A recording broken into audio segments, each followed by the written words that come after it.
My name is Margaret Lewis. I'm 68 years old, and I live in a quiet neighborhood in Portland, Oregon. I've spent most of my life here, raising my daughter and building a home filled with memories, though lately, it hasn't felt quite as warm as it once did. I was born and raised in a small town in Oregon, but I've lived in Portland for most of my adult life. This house, with its creaky hardwood floors and mismatched kitchen tiles, has been my home for over 40 years. I remember when the paint on the front porch was fresh and the rose bushes in the garden were only knee-high. Now the paint is peeling and the roses grow wild, but I still see them the way they were when I first planted them. When my daughter Emily was little, birthdays were our special thing. We'd spend the day together, just the two of us. Some years, it was pancakes in the morning and a picnic at the park. Other years, we'd bake a cake from scratch, licking the frosting off the spoons while the kitchen filled with the warm smell of vanilla and sugar. She always made me feel like the most important person in the world on my birthday, and I tried to do the same for her. Life changed slowly. It wasn't one sudden moment, more like a slow fading of color. When she went off to college, the first birthday she missed felt strange, but I told myself it was part of her growing up. She sent flowers that year, bright yellow tulips, and I remember setting them on the dining table and smiling at them each time I passed. I thought, she still cares. She just can't be here. After she graduated, she moved back to the city, but into her own apartment. She had a job, a busy schedule, and new friends. Our visits became more about squeezing each other in between her plans. I didn't mind at first. I was proud of her independence. But I noticed the small changes. She'd call me while rushing to another meeting, or she'd skip our usual Sunday lunch, promising to make it up the next week. On my birthdays, we still tried to keep our tradition alive. One year, we went to a little Italian restaurant downtown. The candlelight made her face glow, and we laughed over a shared dessert. Another year, she came over with takeout and a bouquet of pink carnations. But there were times she'd be late, or her phone would keep buzzing on the table. Her attention split between me and whoever else needed her. I told myself it was fine. Life is busy. I didn't want to be the mother who clung too tightly. Still, I find myself lingering over old photo albums late at night, looking at the little girl who used to run into my arms after school, her hair smelling like sunshine and crayons. I think about how we'd sit on the couch, wrapped in the same blanket, watching movies until we fell asleep. The house has gotten quieter over the years. The clock in the living room ticks a little louder than it used to. The kettle whistles in an empty kitchen. I fill my days with gardening, knitting, and reading, but there's a certain stillness that settles in during the evenings. Sometimes I'd catch myself looking at the phone, wondering if she might call just to chat. As my last birthday approached, I thought maybe, just maybe, we'd go back to our old way of celebrating. I pictured us sitting by the window at that bakery she loves, sipping coffee, sharing a slice of lemon cake. I imagined hearing her laugh again, the one that starts small and then fills the whole room. The night before, I even laid out a soft blue sweater she once said she liked on me. I thought about baking a small cake in the morning, just in case we ended up celebrating here. The smell of cake in the oven always feels like home, and I wanted the house to feel warm and ready for her. But there was also a little part of me that felt nervous. Things had been different for a while. There were gaps between her visits, longer silences between her calls. I tried not to read too much into it. After all, life has seasons, relationships have rhythms. But deep down, I missed the season when she was always near, when my birthday wasn't something she had to fit into her schedule. That morning, I opened the curtains early, letting the pale winter light spill across the living room. I set the table for two, just like I used to, placing a small vase of fresh daisies in the middle. I kept glancing at the clock, waiting for her call to say she was on her way. When the phone finally rang, I smiled before I even answered. I thought I'd hear her cheerful, "Happy birthday, Mom," and maybe the sound of her car engine in the background. I didn't know yet that the day would turn out differently, that the call would leave me sitting at that table, staring at the daisies, wondering how we'd gotten here. It didn't happen overnight. That's the thing I've learned about distance. It creeps in quietly, like a slow leak you don't notice until the floor is damp. At first, it was small things. Emily used to call me almost every evening on her way home from work. She'd tell me about the office, what she was cooking for dinner, even the silly little things she'd seen on the street. Those calls grew shorter. Sometimes they didn't happen at all. She'd text instead, "Busy today, Mom. Talk later." I told myself she was tired. I remembered how exhausting it can be to come home after a long day. Still, I'd find myself sitting in the living room after dinner, the quiet stretching longer than usual, my hands folded in my lap, waiting without meaning to. She used to stop by on Sundays. We'd have lunch together, roast chicken, mashed potatoes, and sometimes a pie if I had the energy. Slowly, those Sundays shifted. One week she'd say she had brunch with friends. The next, she'd need to catch up on errands. I'd pack her leftovers anyway, but she wouldn't always come to pick them up. One afternoon, I decided to surprise her by dropping off some soup I'd made.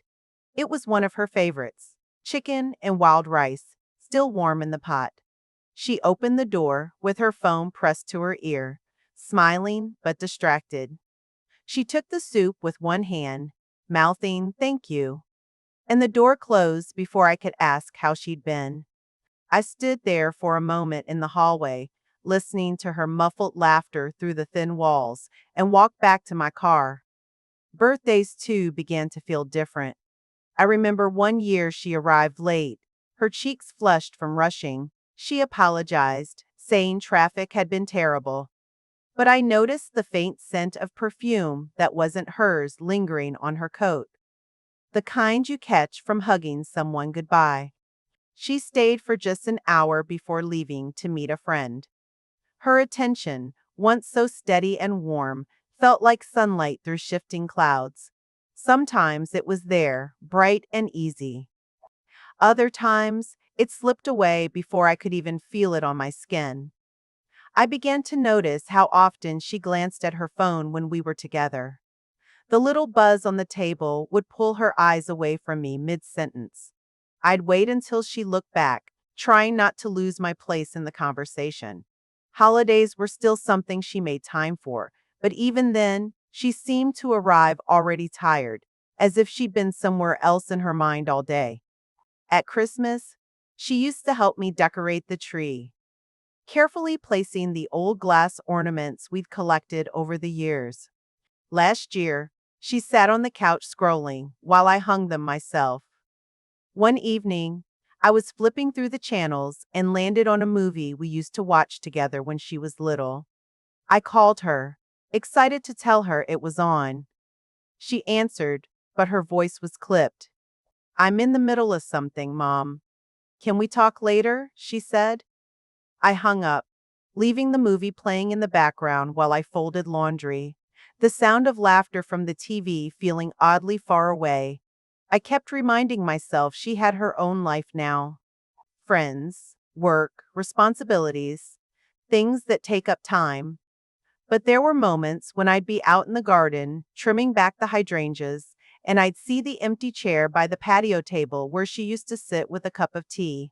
It made me wonder if I'd done something to push her away without realizing it. Even the way she greeted me changed. She used to wrap her arms around me, holding on for a while. Lately, it's been a quick hug, light as a pat on the back. Once, she brushed past me to take a call before even taking off her coat. I didn't bring it up. I've always believed that pressing too hard only makes people pull away more. So I smiled when she did come over, asked about her work, laughed at the stories she told, even when I could feel a thin wall between us. There was a day, about a month before my birthday, when we met for coffee at a little cafe downtown. She arrived late, slid into the chair across from me, and immediately started scrolling through her phone. I stirred my coffee slowly, watching the milk swirl into the dark liquid, and realized I'd been talking for several minutes without her looking up. I stopped mid sentence, and she didn't notice. I took a sip instead, the taste bitter on my tongue. I started making mental notes of these little moments, not to hold them against her, but to understand them, to see the pattern, the unanswered calls, the last minute changes, the feeling that I was an afterthought instead of a part of her everyday life. As my birthday drew closer, I couldn't help but hope it might be different this time. Maybe we'd find our way back, even if just for the day. I thought of the lemon cake we used to share, the soft sound of her laughter when she teased me about eating the last bite. But hope is a quiet thing. It doesn't announce itself. It just sits there, waiting to see what happens. And, as that morning came, I found myself holding on to it, not knowing it was about to slip through my fingers. The phone rang mid-morning. I was standing in the kitchen, rinsing a bowl I'd used for breakfast.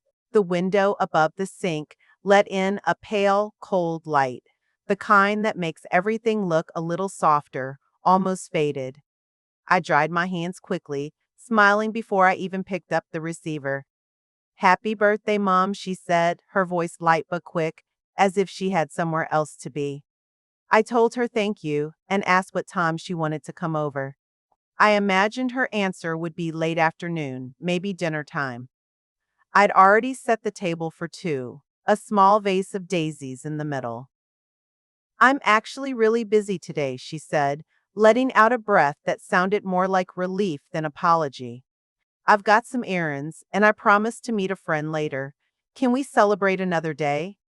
For a moment, I didn't say anything. The silence between us felt heavier than it should have. I could hear faint background noise on her end, voices, a car horn, the rhythm of her shoes against pavement. "Oh," I said, trying to make my voice sound easy. "Of course, we can do it another day." She thanked me for understanding, said she'd make it up to me soon. We exchanged a few more words, the kind you say when there's nothing real left to say, and then she hung up. I stood there holding the phone for a while before setting it down on the counter. The hum of the refrigerator seemed louder than usual. The daisies on the table looked too bright against the pale cloth, almost out of place. I poured myself a cup of coffee, though I didn't really want it. The warmth of the mug felt good against my hands, but the taste was flat.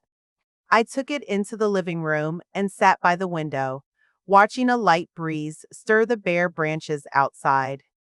It's strange how a single moment can make you feel both foolish and invisible. I had pictured her walking through the door, maybe holding a small cake from that bakery she likes. I'd imagined the sound of her laughing as we lit the candles. Instead, I was sitting in the quiet, wondering when I had become something she could put off until later. I tried not to let my mind wander too far. I didn't want to start counting all the times I'd been postponed, all the dinners cut short, all the conversations interrupted by her phone. Still, the thoughts slipped in on their own, like a draft through a window you thought was shut. I got up and started to clear the table I'd set earlier.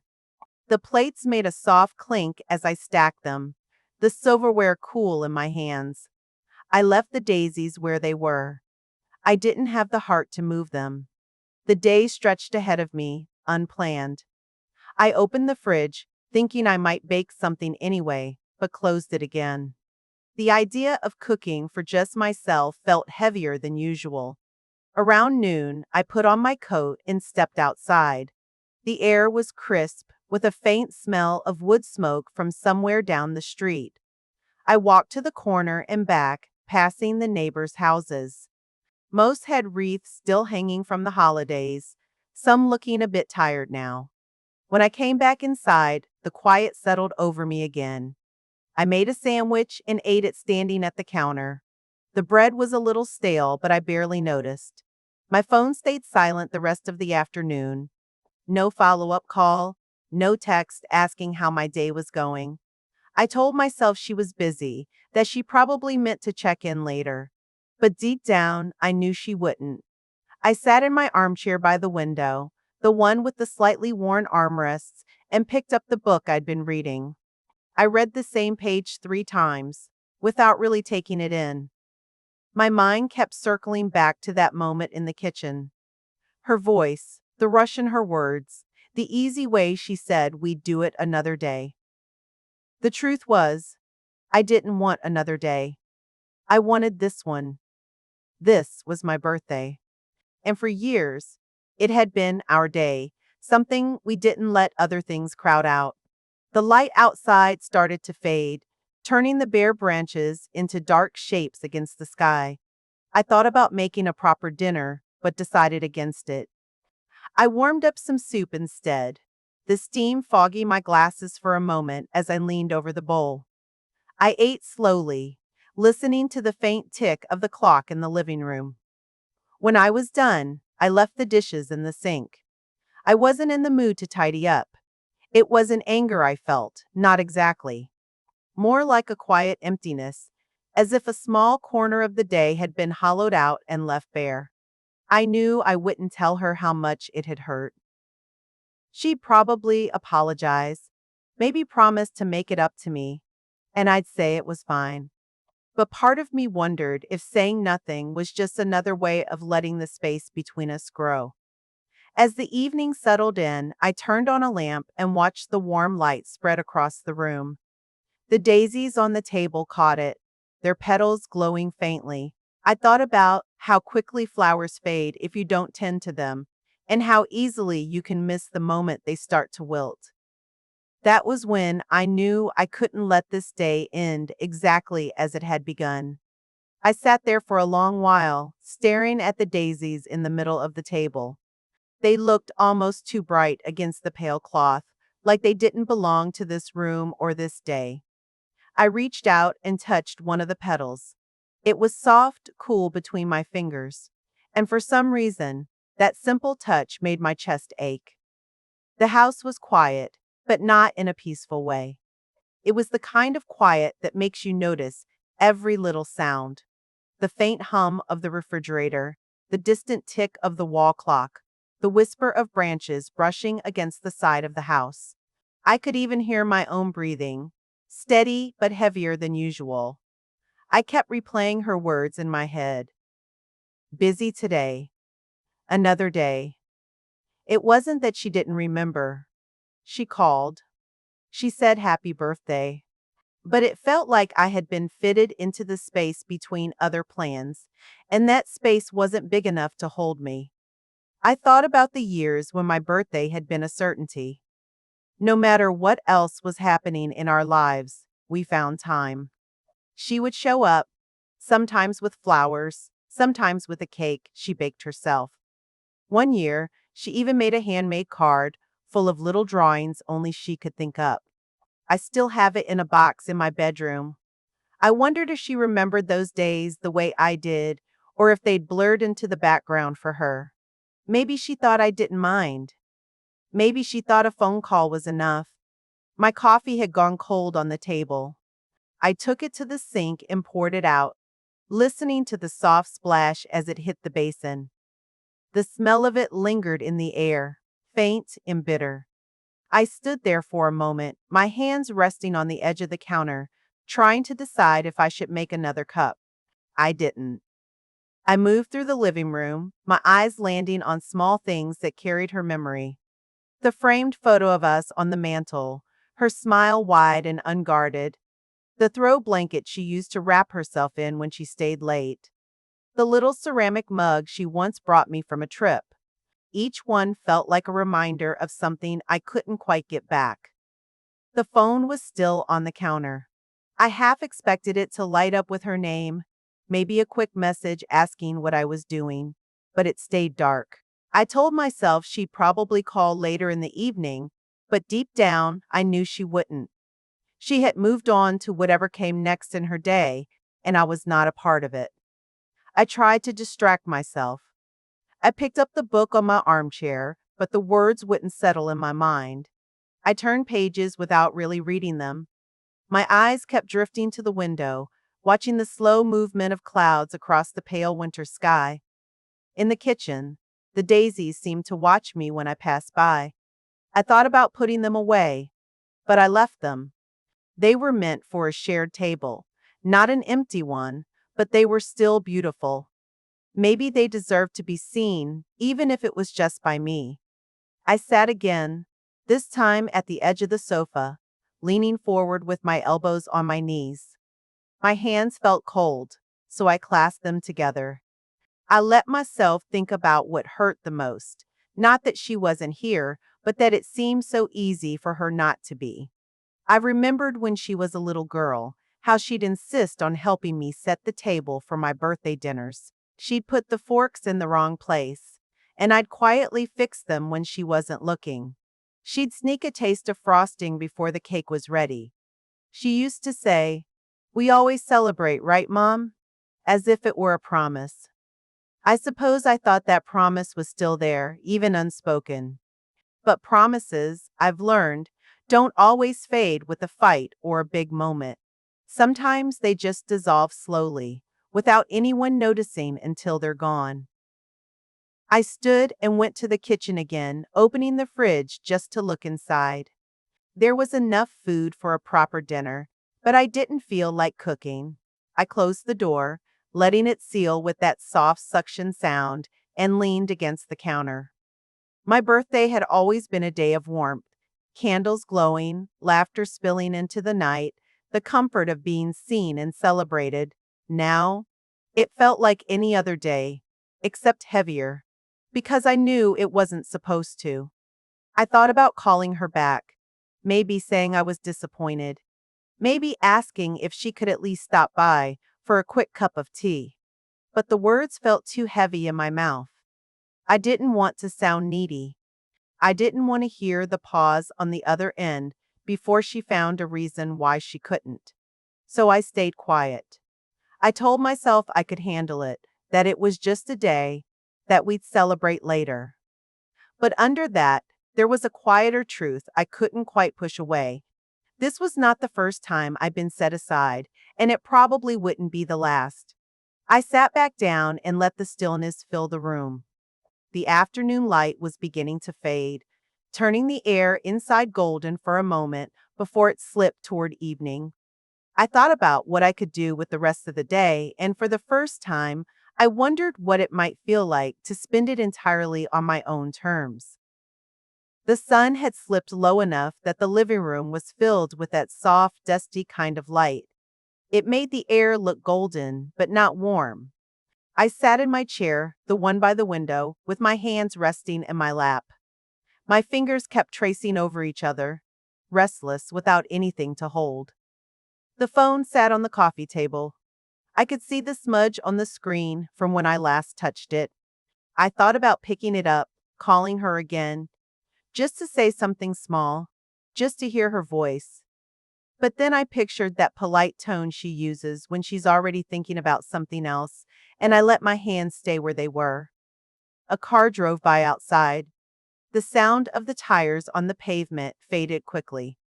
After that, the house seemed even quieter.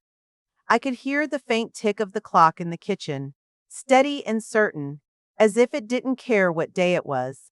I tried to tell myself this was fine, that I'd make some tea, maybe find a nice movie, and let the day pass. But the truth was, it didn't feel fine. It felt like I was sitting in a space where something should have happened but didn't. I stood up and went to the kitchen. The daisies were still there, bright against the pale tablecloth. I lifted them out of the vase, just for a moment, and felt the cool water drip from the stems onto my hand.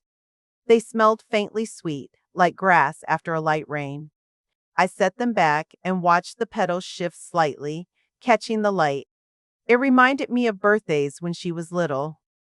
How she'd run to the table with something she'd made, a card, a drawing, holding it like it was the most precious thing in the world. Her face would light up when I opened it. I could still hear her small voice saying, "I made this for you." I leaned against the counter and let that memory sit with me for a while. It was the kind of remembering that feels warm at first and then slowly turns into a dull ache. The kettle sat on the stove, and I filled it without thinking. The sound of the water rushing from the tap was louder than I expected in the quiet house.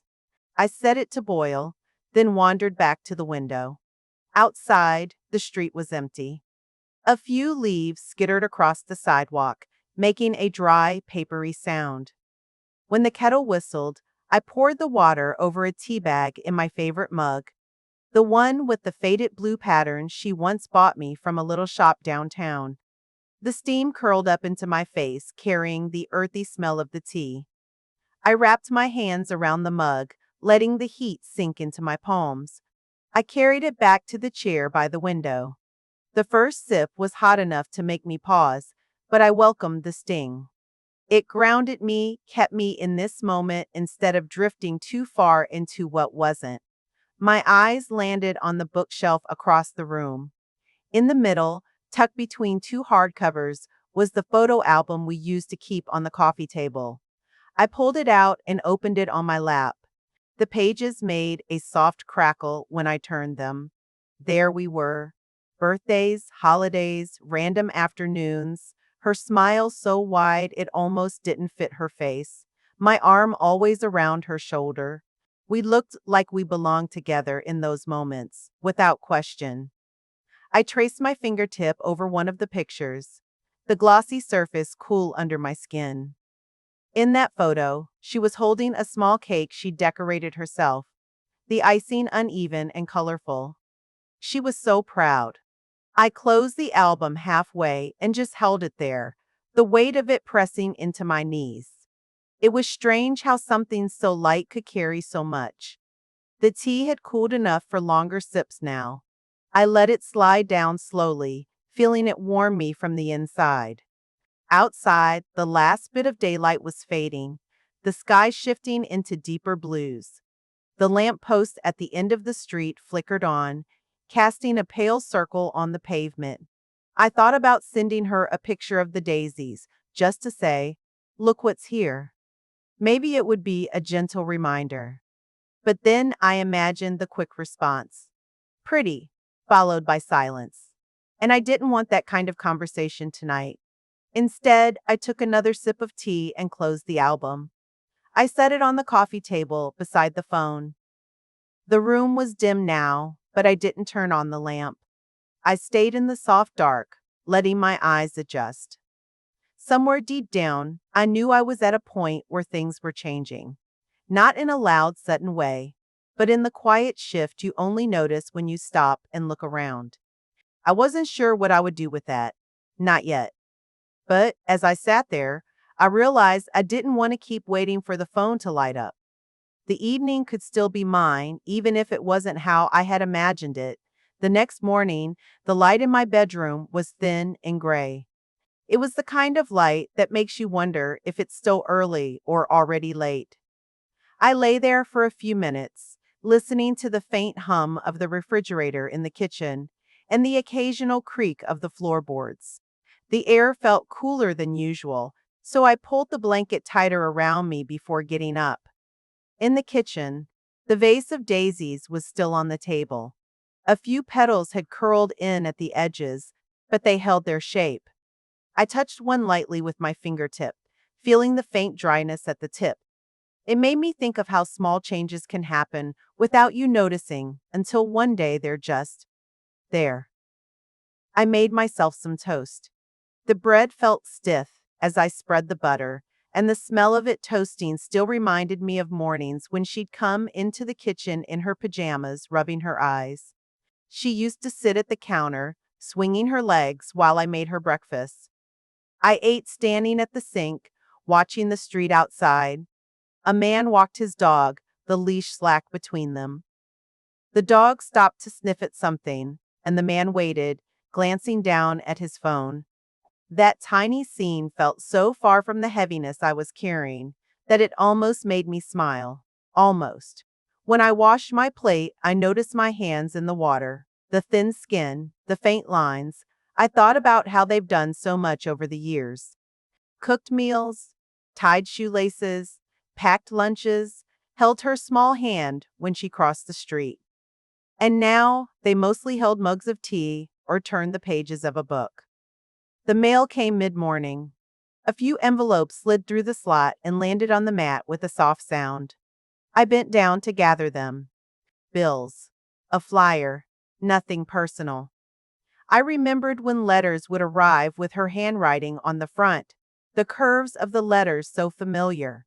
She hasn't written in years. I set the mail aside and went to dust the bookshelf. My hand hesitated over the photo album again, but I didn't open it this time. I just brushed the top lightly, catching a thin layer of dust on the cloth. I was learning that not every memory needs to be touched every day. By afternoon, the light in the house had warmed. I made tea again, this time with a slice of lemon. The sharp scent cut through the still air, waking me up a little. I carried it to the small table by the window and sat down. I didn't pick up my phone. I didn't turn on the TV. I just watched the shadows shift across the street. It's a strange thing, choosing not to reach out. It's not anger, it's not punishment, it's just a kind of stepping back, letting the space be there. I wanted her to notice it, not because I told her, but because she felt it. I didn't post anything online. No birthday pictures, no small remarks. The silence felt heavy at first, but after a while, it became almost steady. Like the hum of the fridge, always there, but you stop noticing it. Late in the day, I took a walk. The air outside was cooler than I expected, and I tucked my scarf closer around my neck. The sidewalks were scattered with leaves that crunched under my shoes. I passed the bakery on the corner, and the smell of warm bread drifted out as someone opened the door. It made me think of when we'd go there together, splitting a loaf on the way home, breaking off pieces with our hands. I didn't go in. I just kept walking, letting my mind settle into the rhythm of my steps. The sky was starting to tint pink along the edges, and the lampposts flickered on, one by one. When I got home, the house felt still again. I made a simple dinner, just soup and bread, and ate quietly at the table. I didn't check my phone during the meal. I didn't wait for it to buzz. After washing the dishes, I went to the living room and picked up a book. I read a few pages, then set it down. My eyes kept drifting to the window, where the reflection of the room lay faint against the night outside. I thought about how this silence, mine, was different from the silence she had given me. Hers felt like forgetting. Mine felt like holding something close, but not letting it spill out. Before bed, I took the daisies from the vase. I trimmed the stems under running water, watching the thin green ends fall away. I put them back in fresh water, the petals brushing lightly against my wrist. They looked the same as before, but I knew they'd last a little longer now. That night, I didn't check my phone before turning off the light. I slid under the covers, listening to the faint hum of the fridge again, the steady tick of the clock. The silence felt different, not lighter, but steadier. I let it stay with me, knowing I'd carry it into tomorrow. I didn't expect the day to start the way it did. The morning was quiet, the kind of quiet that settles in after a restless night. I made my coffee and stood by the window, watching the pale light stretch across the street. The air outside looked cold, though I couldn't feel it through the glass. A neighbor's cat wandered across the sidewalk, tail high, moving like it had nowhere urgent to be. Halfway through my first sip, the phone buzzed. For a second, I thought it might be her. It wasn't. Just another reminder from the pharmacy. Still, I held the phone in my hand longer than I needed to, staring at the screen as if something else might appear. After breakfast, I decided to step out for a walk. The sky was low and gray, but the air smelled faintly of wood smoke, probably from the house 2 streets over. My shoes crunched against the thin layer of frost on the sidewalk. I pulled my scarf tighter and let my hands sink into my coat pockets. I didn't have a destination in mind, but my feet carried me toward the small park at the end of the block. The benches there were cold to the touch, but I sat down anyway, my breath forming thin clouds in front of me. A few sparrows hopped near the edge of the path, pecking at something I couldn't see. It was then I noticed a paper bag on the bench beside me. I hesitated before looking inside. A small loaf of bread, still warm through the paper, and a note, just a folded piece of plain stationery with the words, "Thought you might like this. L." I didn't know anyone with that initial who lived nearby. I looked around, but the park was empty except for a man jogging in the distance. The bread's warmth seeped through to my palms, and I held it for a long moment before tucking it into my bag. On the walk home, the smell of it filled the cold air around me. Yeasty, soft, like something from years ago when the kitchen used to be busy. I tried not to let my mind wander too far back. At home, I sliced the bread and poured myself another cup of coffee. The crust crackled under the knife, and steam curled up from the soft middle. I ate slowly, standing by the counter. It was simple, nothing more than bread and butter, but it felt like something had reached me. I thought about the note again, how someone had left it without waiting to see my reaction. No name beyond that single letter. No request. Just the quiet act itself. By afternoon, the sky had cleared a little.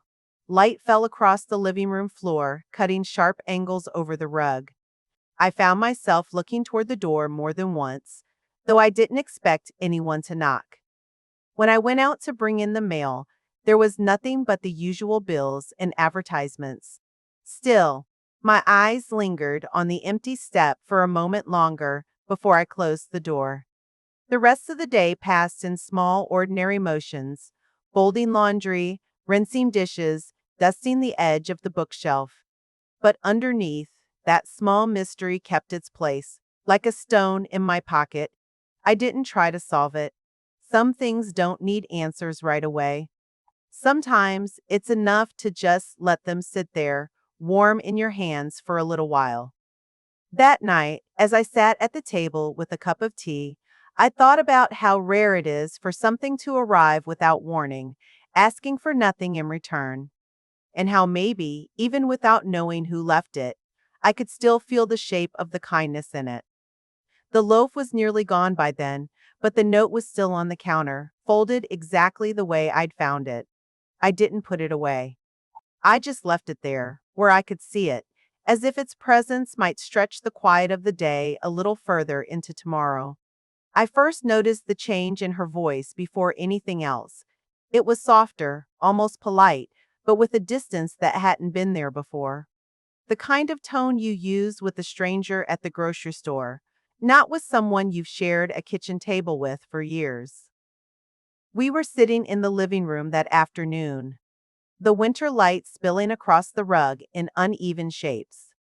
She was on the couch, legs tucked under her, scrolling through her phone.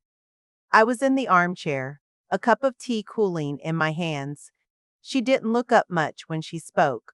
Her answers were short, and the pauses between them felt longer than they should have been.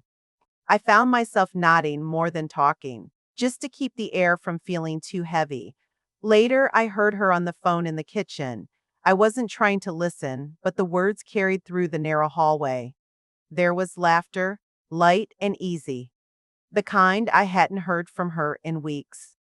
When I stepped in to rinse my mug, she ended the call quickly.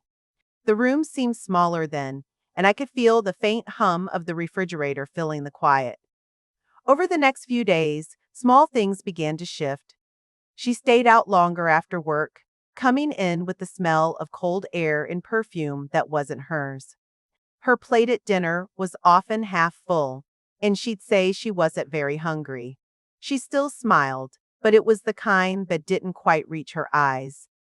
I started to notice the absence of things, conversations we used to have, the way she used to linger in the kitchen while I cooked.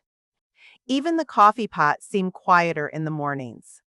One evening, I set out 2 mugs like always, pouring tea for both of us. She walked in, glanced at them, and said she'd already had some earlier. Her voice was light, but she didn't meet my eyes.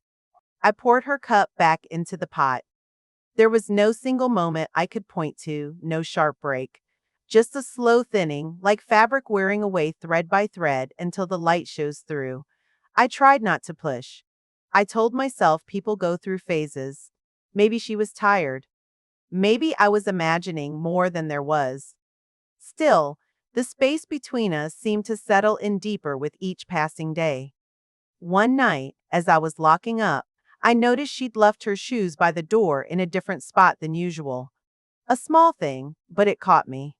I stood there longer than I should have, staring at them, as if they could tell me something I didn't already know. In the mornings, I found myself listening more carefully to the sounds of the house, the creak of the floorboards, the closing of doors, the hum of her voice in another room. I was looking for something familiar in them, but they all felt slightly changed. It wasn't that she was unkind. She still said, "Good morning," still asked how I slept. But the words floated somewhere above us, not really landing. I kept busy. Laundry, tidying, tending to the plants. But every so often, I'd catch myself standing still in the middle of a room, feeling the weight of something I couldn't name. One afternoon, while dusting the bookshelf, I found a photo of us from a summer years ago. We were at the lake, sun in our hair, laughing at something the camera hadn't caught. I traced the edge of the picture with my thumb, then set it back, face down this time. That night, she came home later than usual. She set her bag down, smiled faintly, and asked if I'd eaten. I nodded. She nodded back. The air felt steady, but not the kind of steady that holds you, more like the kind that waits. I didn't expect the quiet to feel so different once it was mine again. The house seemed to breathe slower. No hurried footsteps in the hallway. No faint hum of her music from the next room. Just the steady tick of the wall clock. The distant sound of a car passing on the street.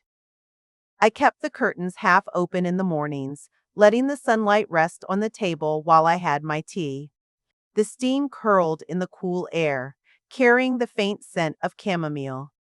I sat there longer than I used to, not rushing to clear the cup or move on to the next thing. Her things were gone, but small traces remained. A faint ring on the coffee table where her mug used to sit. A scarf tucked at the back of the coat closet. I left it there, not out of sentiment, but because I didn't feel the need to clear it away just yet. I found myself breathing easier, though I wouldn't have admitted it right away. There was no more watching for signs, no more weighing every word for hidden meanings, just the simple rhythm of my own days.